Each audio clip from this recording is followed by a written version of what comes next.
I, 31 female, am married to James, 35 male, and we have a toddler son together. James also has 2 children, Grace, young female teen, and Luke, young male teen, from his ex-wife Sharon, 36. Sharon and James have been divorced for 12 years, and ever since, Sharon has been in a string of relationships and had 4 additional children who range in age from tween and under. She's currently married and has 3 stepchildren who are pre-tween and under. James has always been willing to help Sharon if needed so the kids can see them getting along, and so they know he always does his best for them and their mom. But now he wants me to go a step further than he ever has, and he wants me to babysit all of Sharon's kids since I'm a stay-at-home mom technically, but I do run my own online business to earn money and can do that around everything else in my life. He said Sharon is struggling to find childcare for all her children, and her husband is a bit of a deadbeat. I found out after that Grace asked her dad to help because she worried about her mom. I told James that was too much for me. He said he would help where he could, and I wouldn't need to worry about money because he would take care of it. I told him that's a lot though, and honestly too overwhelming for me. He was frustrated with me, and I told him I didn't appreciate the pressure he was putting on me. Later, Sharon called and told me she wanted to start dropping off the kids after Christmas. I told her I hadn't agreed. She told me James had told her I would do it. She then told me I should be willing to help out, and it would win the kids over, Grace and Luke, to me, and maybe even to my son, their half-brother. I told James he had no right to promise anything on my behalf. He told me he believed I would be on board, and he was surprised I was so against it when I never had a problem with him helping.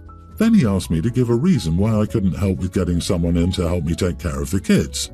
I told him he could just pay for people then if he's so determined, but I won't be babysitting. I also told him we need marriage counselling because of this. Also, this might be meaningless, but I feel I should confess it here. Another reason I'm unwilling, even if it wasn't so much hard work, is the fact Grace and Luke have never shown an interest in my son, but they're half-siblings from their mom and step-siblings from her. It's totally different. I think it's because they consider all of them, even the steps, their mom's kids. But with my son, he's mine and not as much their dad's. They're not fond of me or their mom's husband. It's something I've been working on. But I admit the idea of having all the kids as my son gets a bit older and him watching his 2 siblings treat their other siblings so much better makes me say no anyway. Anyway, Sharon is calling me an idiot and saying I'm not thinking of my stepkids. James thinks I should have been willing to work with him to figure out a compromise. Am I the idiot? I'm trying to do the math here. She has 6 biological kids, 2 with your hubby and 4 with other men, and 3 stepchildren. So he wants you to watch 7 additional kids during the day. Not to mention your child, Grace and Luke. It's 10 kids in total.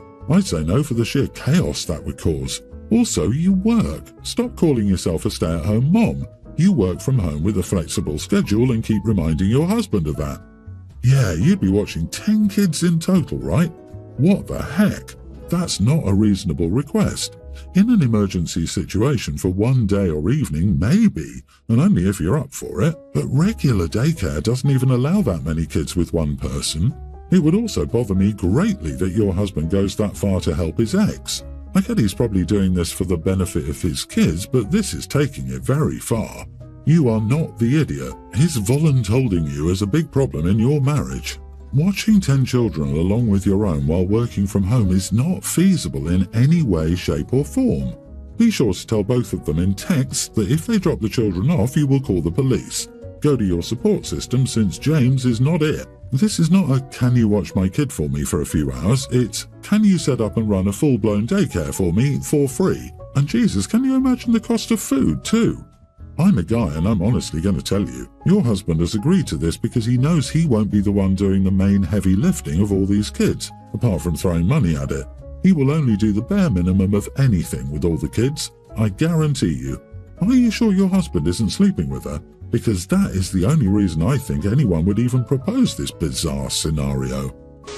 Before my cousin married her husband, she was one of those eat-the-rich anti-capitalist people who blamed rich people for the world's problems, especially climate change. I love her, but she was annoying about the whole thing a lot of the time, and it was almost her entire personality at one point. She hated rich people to the point that when she met her husband, she claimed he only wanted to date her because he wasn't used to not getting his way because he grew up rich, and she'd get angry whenever he did anything nice for her. Even when she married him, she claimed it was okay because she could give all of his money away if she did. They moved to Australia a few months ago and they were supposed to stay there for 3 years minimum, but my cousin found out she was pregnant 2 weeks ago and, according to her husband, had a complete meltdown. She'd never lived away from her parents before, and she said she was already overwhelmed because her life had been changing so fast, so finding out she was pregnant was the final straw. Her husband is lovely, so he dropped everything and they left Australia the very next day. He has to go back after the holidays to sort some things out, and it seems like they're going to have to be long distance for a while since my cousin doesn't want to be so far from family. She told me he planned to fly back and forth while he sorted some things out. I pointed how that would be bad for the environment since she still acts super passionate about climate change. She claims they don't have another choice, which is very clearly a lie. I also told her she'd become a hypocrite by marrying her husband since he was everything she stood against personified. I think her pregnancy hormones got to her because she started crying when she normally wouldn't cry over something like this. I feel bad for making her cry since that wasn't my intention. Am I the idiot? You are the idiot. It wasn't pregnancy hormones, you were just mean. One thing we learn in life is never say never because life has a twisted humour. As people grow, their views and opinions change, and that's okay. It was a fair comment about the environment because that is true, but is he taking a private jet? If not, and if he's flying on commercial planes, then it really doesn't have a big environmental impact anyway. Also, she's clearly going through something, so maybe bringing up this jokingly at a later date, not seriously when she's having a life crisis. Even if it's not on a private jet, taking long-haul flights is still one of the major contributors to our carbon footprint. It's a smaller impact than flying private, obviously, but it's still big relative to the rest of our typical consumption. It sounds like Cousin's less eat the rich and more make the rich eat you. Mad props to her for playing the system. Yeah, it sounds like she wouldn't have had that perspective before the money. She just softens her views for herself. OP, not the idiot. You gave her a taste of her own medicine and her judgmental butt didn't like it. She is the rich she hates now, who has the luxury of just flying back and forth all because she had a tantrum about being pregnant and away from family. She is a complete hypocrite. My wife and I, 48 male, have a son, John, 26, who recently told us that he's asking his girlfriend, Cece, to marry him. We met Cece a few times before and she seems like a nice girl, but we have concerns about Cece's family. My wife and I own a few rental properties, and John stays in one of the properties rent-free as he's still in grad school. My wife and I have always agreed to provide free housing for all our kids, especially while they're in school, so that they don't have to worry about rent in a high cost of living area. The concern with Cece's family comes from having met the family a couple of times before. They seem inappropriately interested in my wife and my finances, and Cece's mother, from what I've heard from my other kids and a little from John, is close to retirement, has no savings or plans set up for retirement. Her mother has multiple times attempted to move in and live rent-free in one of my properties because, according to her, it is her future son-in-law's house. My take is that Cece's mother sees John, who's about to graduate from med school, as their retirement security. John's my oldest, and I've signed a will where he gets a large amount of cash plus the property that Cece's mother was trying to move into. I'm not sure if the mother knows that, and that's why she was trying to move in, but John knows what he's inheriting. My biggest fear is that somehow that family will end up with a piece of the house for whatever reason once I pass. John has a pure heart and always sees the good in people, and I think his future mother-in-law will take advantage of that. When John told me he was getting married to Cece, I requested that he sign a prenup to protect his inheritance, and also prenups are generally advisable, but he was vehemently against it. I told him that he would be written out of the will and the house would go to our other kids if he married her without a prenup, but it seemed like he wasn't budging, so I'd gone ahead and started plans to leave the house to my other kid. I have good reasons not to trust Cece's family and their intentions with my son. I'm not going to tell a grown man who he can and can't marry, but I want to protect what I'm leaving for my children. My son stopped talking to me, and I'm unsure if I was that unreasonable. Edit, we are primarily concerned about the house. My son will still be receiving the huge chunk of cash on the will. He will be getting something, just not the house. When my wife and I met Cece's mother, she made multiple comments about how her future son-in-law has her retirement taken care of, and she's asked us multiple times if she could move into the house to the point where it was getting inappropriate. Okay, so I think you should trust your gut, and based on the example of the future mother-in-law already pushing to live rent-free in your property, I think you're onto something, and you are not the idiot. You could do a trust and have a trustee continue to exercise control after your death, or even in your will. You could have a prenup clause, my father did that, where anyone who wants to inherit must have a prenup. I think Cece's family will move in with John and his wife as soon as they're married, and if John and Cece are okay with that, it shouldn't be a problem. If John isn't okay with that and is pressured to do so by his not-quite in-laws, then sure, it's an issue. But from the sound of things, John doesn't have an issue with his in-laws. I can see where OP is coming from, but I also think there's a level of manipulation and control at play when Dad is saying, if you don't do what I want, I'll write you out of the will. John isn't entitled to any sort of inheritance, but trying to use it as leverage to affect his decisions is manipulative at best. But it sounds like OP is footing John's bills at that property.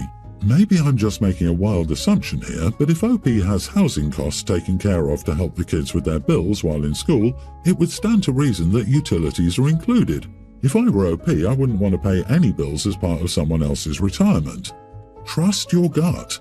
Why should you have outsiders come in and take what you worked for? Maybe you want to leave your son a bit of cash, but nothing major that the in-laws could benefit from. It would be interesting to see how things would turn out if the girlfriend's family knew that your son was getting nothing and would not be funding their retirement. I, 30 female, am currently the guardian of my niece Jade, young grammar schooler, and nephew Mark, preschooler. My brother and his wife, the parents, passed away 8 months ago. My cousin Rita, 30 female, is getting married to her partner Andy, 29, non-binary. She would like Jade and Mark to be part of her wedding. Andy and Rita do not care for traditional gender roles for their wedding. Andy's best friend growing up is a woman and she would be his best woman. One of Rita's bridesmaids is a trans woman and another is a non-binary who will be wearing a tuxedo to the wedding.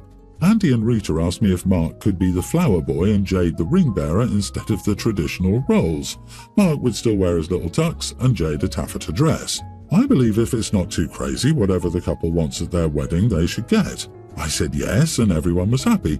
Rita took a picture of Jade and Mark and posted it on social media, captioning it, "My flower boy and ring bearer girl."